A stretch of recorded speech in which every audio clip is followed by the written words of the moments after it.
یاد میں تیری سب کو بھلا دوں، کوئی نہ مجھ کو یاد رہے۔ بسم اللہ الرحمن الرحیم۔ ان الحمد للہ نحمده ونستعینه ونستغفره، من يهده اللہ فلا مضل له ومن يضلل فلا هادی له، واشهد ان لا الہ الا اللہ وحدہ لا شریک له، واشهد ان سیدنا ونبینا وحبیبنا وشفیعنا وقرۃ اعیننا محمدا عبدہ ورسولہ، صلی اللہ تبارک وتعالی علیہ وعلی آلہ واصحابہ وازواجہ وذریتہ وبارک وسلم تسلیما کثیرا۔ اما بعد فاعوذ باللہ من الشیطان الرجیم، بسم اللہ الرحمن الرحیم۔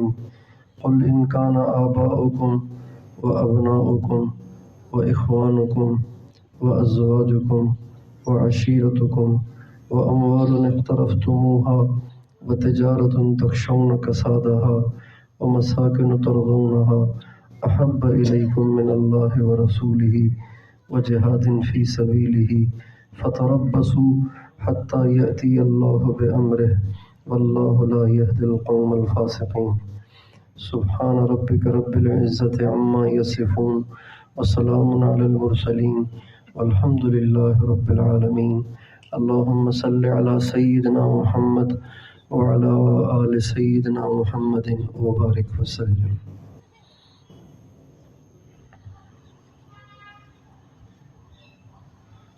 دنیا کا ہر مسلمان مرد اور عورت نیک بننا چاہتے ہیں اور نیکی کی زندگی گزارنا چاہتے ہیں۔ چاہتے سارے ہیں لیکن بن نہیں پاتے۔ جتنے دنیا میں چور ہیں وہ جانتے ہیں کہ چوری اچھا کام نہیں، پھر بھی کر ڈالتے ہیں۔ جتنے دنیا میں ڈاکو ہیں یہ برا سمجھتے ہیں ڈاکے کو، لیکن پھر بھی ان سے ڈاکے ڈل جاتے ہیں۔ جتنے دنیا میں زانی ہیں وہ زنا کو غلط جانتے ہیں، لیکن پھر بھی نفس سے اور شیطان کے ہاتھوں مجبور ہو جاتے ہیں۔ ساری برائیوں کی یہی مثال ہے۔ برائیاں کرنے والے برائیاں چھوڑنا چاہتے ہیں لیکن ان سے چھوٹتی نہیں ہیں، برا سمجھنے کے باوجود بھی ہو جاتی ہیں۔ اس کی کیا وجہ ہے؟ ایک آدمی کسی چیز کو غلط بھی جانتا ہے پھر بھی کرتا ہے، تو عجیب بات ہے یہ ایک سوال پیدا ہوتا ہے کہ خود اس سے بچنا چاہتا ہے پھر بھی نہیں بچ پاتا، خود اس کو غلط جانتا ہے پھر بھی اس کو کر رہا ہوتا ہے۔ اس کی کیا وجہ ہے؟ اس کی وجہ یہ ہے کہ انسان دنیاوی کام تو جسمانی طاقت سے کرتا ہے اور دینی کام یہ روحانی طاقت سے کرتا ہے۔ دکان پہ جانے کے لیے جسم ٹھیک ہونا چاہیے، لیکن مسجد میں آنے کے لیے روح ٹھیک ہونی چاہیے۔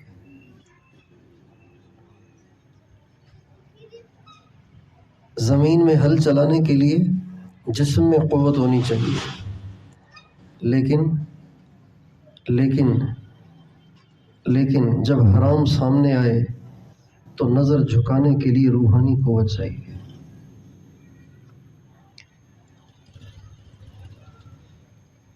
دنیاوی مشکل سے مشکل کام آسان ہے اگر جسم میں قوت ہو، اسی طرح دین کا مشکل سے مشکل کام آسان ہے اگر روح میں قوت ہو۔ اس بات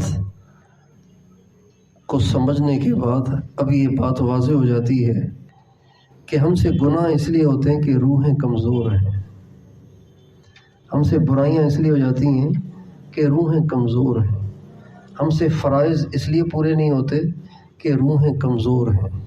مریل 106 بخار چڑھ رہا ہو اور چکر آ رہے ہوں، دکان پہ کیسے جائے گا؟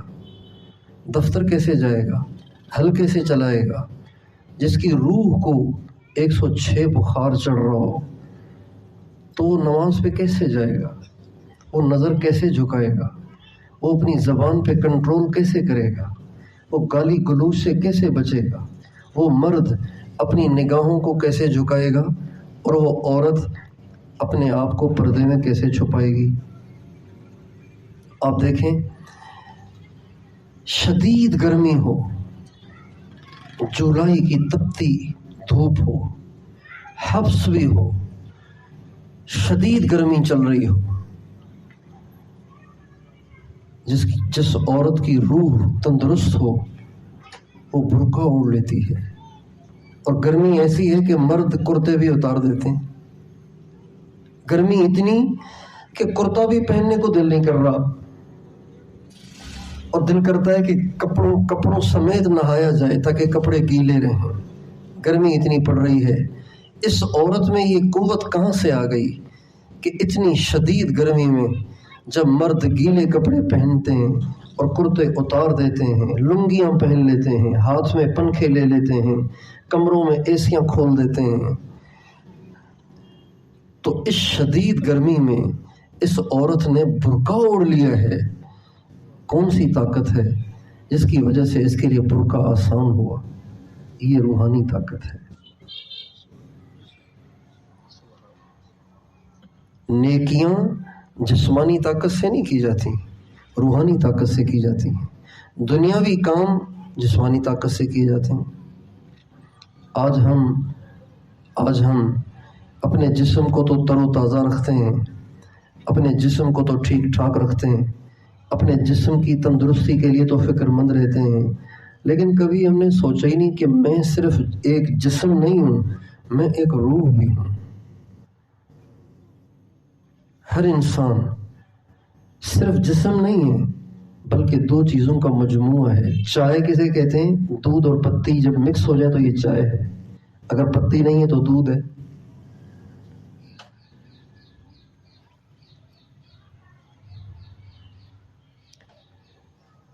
میں آپ صرف جسم نہیں ہیں، ہم جسم روح مکس ہیں، ہم جسم اور روح کا مرکب ہیں۔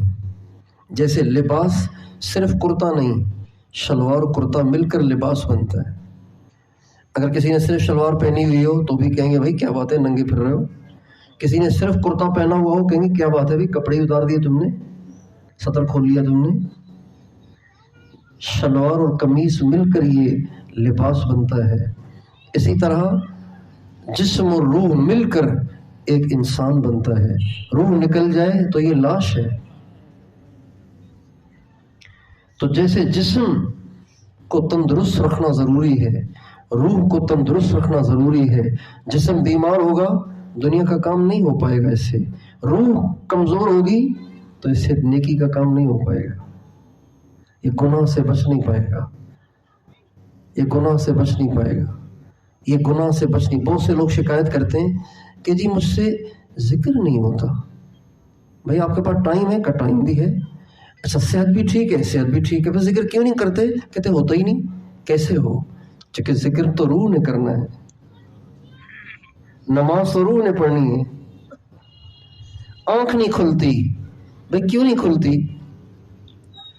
اگر آپ نے دبئی جانا ہو اور آپ کی صبح 7 بجے فلائٹ ہو اور 2 گھنٹے پہلے آپ کو ملتان پہنچنا ہو، بہاولپور پہنچنا ہو، تو آپ کی 2 بجے رات کو آنکھ کھل جاتی ہے، تو تہجد کے لیے کیوں نہیں کھلتی؟ فجر کے لیے کیوں نہیں کھلتی؟ اس لیے کہ دبئی جانے کے لیے جسمانی طاقت چاہیے، وہ آپ کے پاس موجود ہے، اور تہجد میں اٹھنے کے لیے روحانی طاقت چاہیے، اس سے ہم محروم ہیں۔ حضرات صحابہ کرام کے جو کارنامے ہم سنتے ہیں، جس کو دیکھ کے، جس کو سن کر ایک مسلمان دنگ رہ جاتا ہے کہ ایسے کیسے ہو سکتا ہے۔ حضرت جعفر جب شہید ہوئے اور ان کی مبارک لاش کو اٹھایا گیا تو جسم کے اگلے حصے میں 90 زخم تھے۔ کتنے زخم تھے؟ 90 زخم۔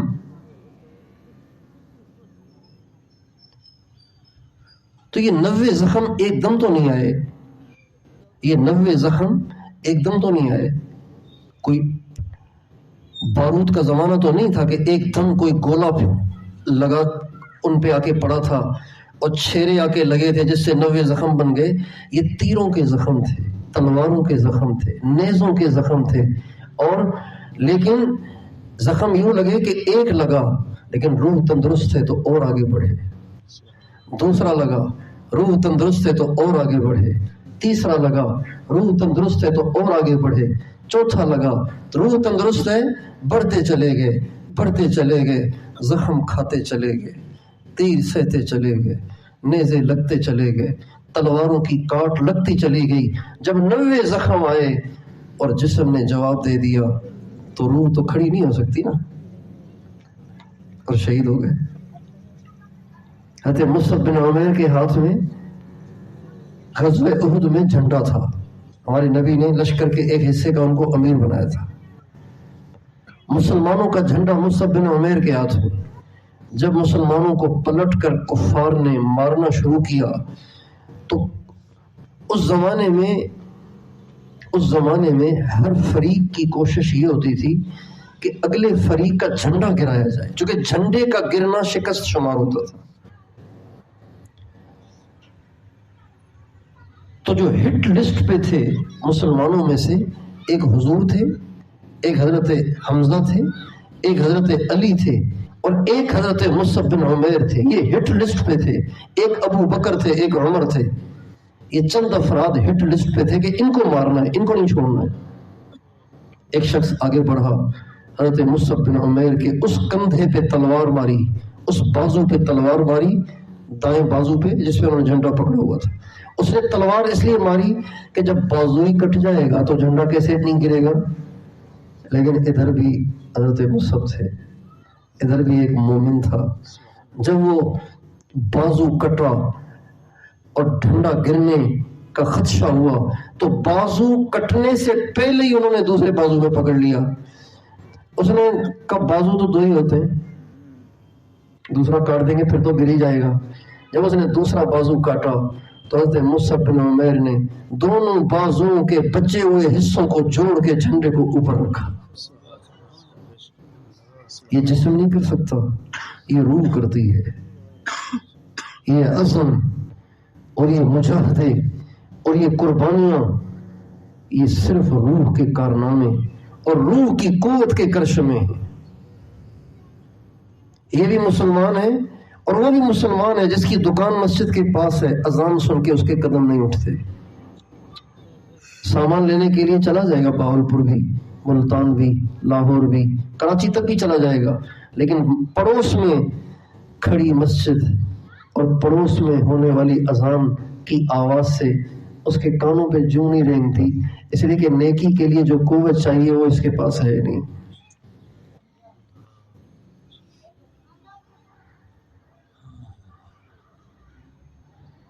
جن ماں باپ کو شکایت ہے کہ بچے اٹھتے نہیں ہیں، نماز پہ جاتے نہیں ہیں، بچے مانتے نہیں ہیں، بچے قرآن کو ہاتھ نہیں لگاتے ہیں، سارا دن موبائل میں گھسے رہتے ہیں، ان کو یہ سوچنا چاہیے کہ ان کے جسم تو آپ نے ہٹے کٹے کر دیے، ان کی روحوں پہ محنت کی کہ وہ قرآن پکڑتے. اس لیے کہ جسم موبائل پکڑنے کے لیے جسمانی طاقت چاہیے، قرآن پکڑنے کے لیے جسمانی طاقت نہیں، روحانی طاقت چاہیے. تو مرض کی تشخیص نہ ہونے کی وجہ سے ساری دنیا بیمار ہے. علاج نہیں ہو رہا نا، پتہ ہی نہیں کہ مرض ہے کیا. ماں پریشان ہے، سارا دن بچہ کارٹون دیکھتا ہے، سارا دن بچہ موبائل میں گھسا رہتا ہے. باپ پریشان ہے کہ بیٹا سارا دن پب جی کھیلتا ہے، جوئے کھیلتا ہے، گپے لگاتا ہے اور آوارہ لڑکوں کے ساتھ گھومتا ہے. مسجد میں نہیں آتا، کہہ کہ میں تھک جاتا ہوں مسجد میں نہیں آتا. بھائی مسجد میں کیسے آئے؟ اس کے پاس وہ پاور ہی نہیں ہے، کیسے آئے گا؟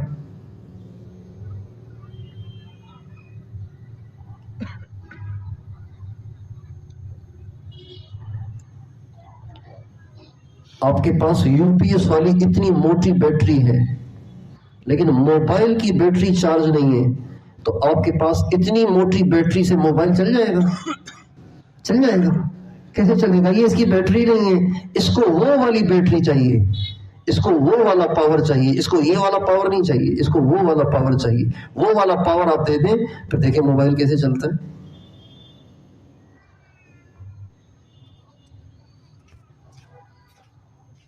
اور روح کی قوت اور روح کی تندرستی کیا ہے؟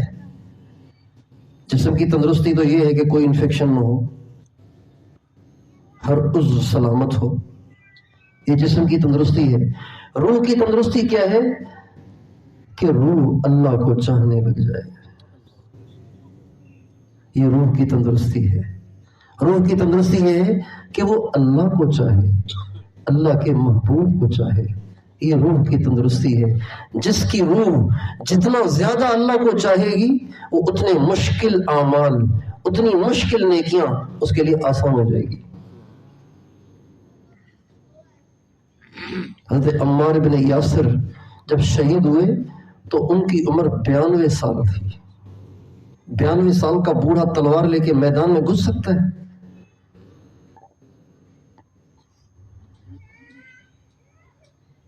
حضرت ام عمارہ بڑھاپے میں میدان میں اتری ہوئی ہیں۔ جب ان کے بیٹے عبداللہ بن حبیب پہ حملہ ہوا اور وہ زخم کھا کے گرے تو یہ بھاگی ہوئی آئیں اور اپنے بیٹے کے زخم پہ پٹی باندھی اور پٹی باندھ کے کہنے لگی جا جا کے اللہ کے راستے میں اور لڑ۔ اللہ کے نبی نے دیکھا تو فرمایا ام عمارہ اتنی ہمت کون رکھتا ہوگا جتنی تو رکھتی ہے؟ اور خود بڑھاپے میں پہنچی ہوئی ہیں۔ اتنے میں وہ شخص بھی سامنے آ گیا جس نے ان کے بیٹے کو زخمی کیا تھا۔ آپ علیہ السلام نے فرمایا ہمیں ہمارا یہ ہے جس نے تیرے بیٹے کو زخمی کیا، چیتے کی طرح سے لپک کر اس پہ حملہ آور ہوئی اور اسے کاٹ کے رکھ دیا۔ جب واپس لوٹی تو آپ علیہ السلام مسکرا رہے تھے اور آپ فرما رہے تھے ہمیں ہمارا بہت اچھا کیا، بیٹے کا بدلہ لے لیا۔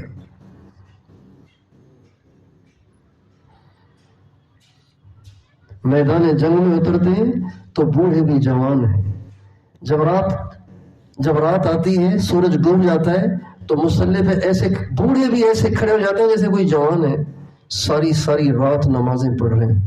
والذین یبیتون لربہم سجدا وقیاما، اللہ تعالیٰ فرماتے ہیں ان کی راتیں تمہاری طرح بستروں میں نہیں، ان کی راتیں پوری رات، یبیتون کا مطلب ہے رات کو سوتے ہی نہیں۔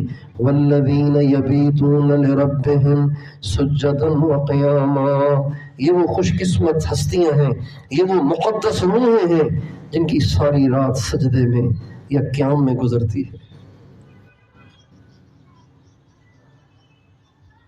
اور سجدن پہلے فرمایا، قیامن بعد میں فرمایا۔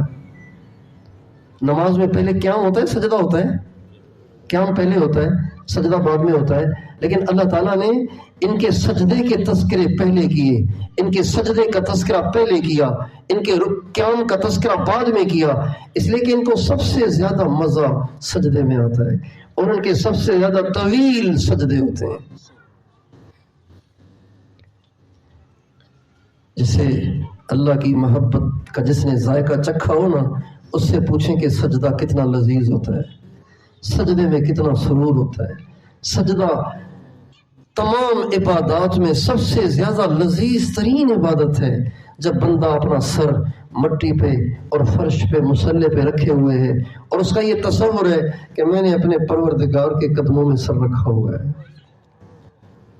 والذین یبیتون لربہم سجدا وقیاما كانوا قليلا من الليل ما يهجعون وبالأسحار هم يستغفرون تتجافى جنوبهم عن المضاجع يدعون ربهم خوفا وطمعا ومما رزقناهم ينفقون تراهم ركعا سجدا يبتغون فضلا من الله ورضوانا۔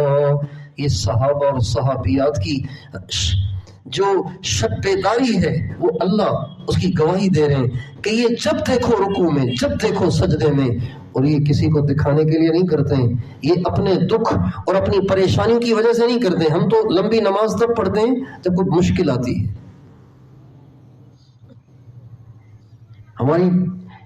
ہمارا نمازوں کا رخ اس وقت بنتا ہے جب کوئی پریشانی آتی ہے۔ جس دن بیوی خاوند سے پٹتی ہے اس دن اس کے سجدے لمبے ہوتے ہیں۔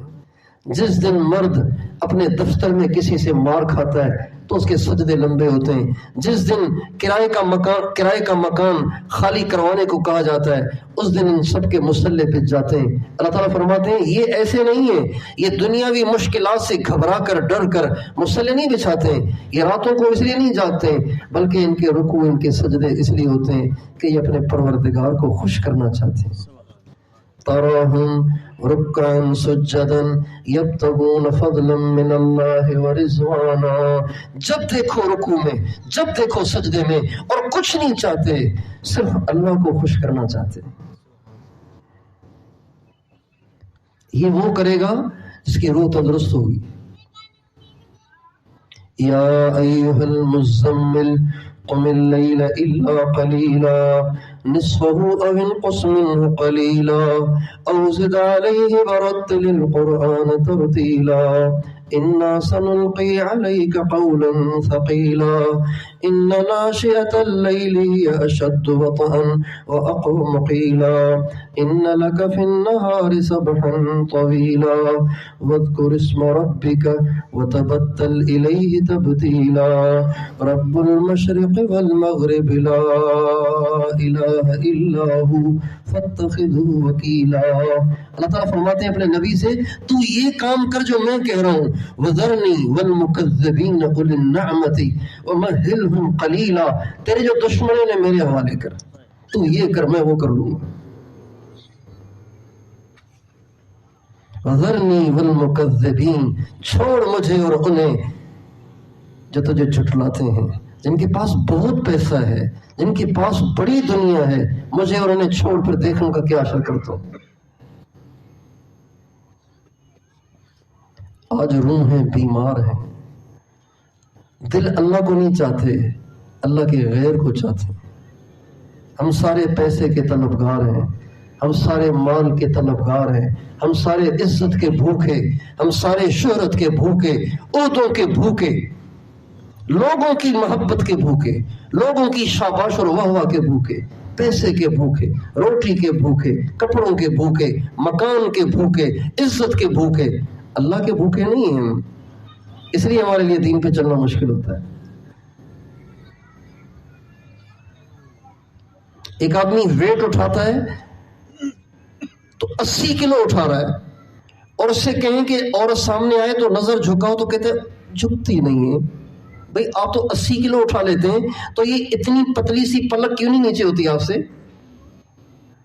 اس لیے کہ یہ پلک اس طاقت سے نیچے نہیں ہوتی، اس کے لیے ایک اور طاقت چاہیے. وہ یہ ہے کہ دل اللہ کو چاہے، اللہ سے پیار کرے، اللہ سے محبت کرے، اللہ کی طلبگار بنے کہ مجھے صرف اللہ چاہیے. میں جیسے ایک شریف عورت کا یہ عزم ہوتا ہے کہ خاوند کو خوش رکھنا ہے، خاوند کو خوش رکھنا ہے. پکانا وہ نہیں جو خود کو پسند ہے، پکانا وہ جو خاوند کو پسند، جو بچوں کو پسند ہے. ہماری امی، مجھے نہیں یاد پڑتا کہ کبھی وہ پکایا ہو جو ان کو پسند تھا، ہمیشہ وہ پکاتی تھی جو ہمیں پسند ہوتا تھا. اور جو ہمیں پسند ہوتا وہ بھی شروع میں ہی نہیں کھا لیتی تھی. سارا مسالے والا اور تری والا سارا سالن اور اچھی اچھی بوٹیاں ساری نکال کے خود کے لیے رکھ لیتی، اور پھر باقی بچا کچا ہڈیاں وہ ہمیں دے دیتی. ایسے کبھی نہیں ہوتا. ہمیشہ ہم نے دیکھا کہ بچا کچا سالن کھا لیتی، نہیں بچتا تھا تو ایسے ہی گزارا کر لیتی تھی. ایک بندہ ایسا ہوتا ہے، ایک بندی ایسی ہوتی ہے، وہ اللہ کو خوش کرنا اس کی زندگی کا مقصد ہوتا ہے، اللہ کو راضی کرنا اس کی زندگی کا مقصد ہوتا ہے. اور اللہ کو راضی کرنے میں اگر اس پہ لان تان ہو تو وہ اسے خوشی سے برداشت کرتا ہے.